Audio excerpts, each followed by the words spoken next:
এখন ওরিওকে গ্রুমিং করাতে নিয়ে যাচ্ছি, আর ওরিও ঝাঁপ মারতে চাইছে রিক্সা থেকে। প্ল্যান ছিল হেঁটে যাওয়ার, কিন্তু মা ভয় পেয়ে গেছে, কারণ আমাদেরকে 5টা কুকুর অ্যাটাক করেছিল রাস্তায়, তাই ভয় পেয়ে আমরা রিক্সায় গেছি।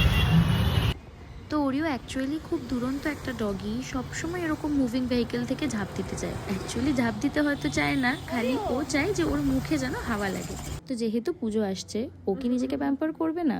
যদিও বা এইটা ওর জন্য অত্যাচারী, তাই ওকে আজকে পিজি পেটে নিয়ে গিয়ে প্রপার গ্রুমিং করিয়ে।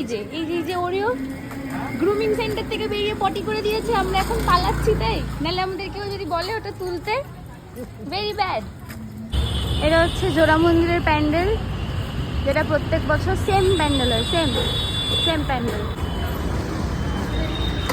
এখন ওরিওর একটা খেলনা কিনেছি, কারণ ওরিও চান করে বেরিয়েছে, তাই ওরিওর জন্য একটা টয়।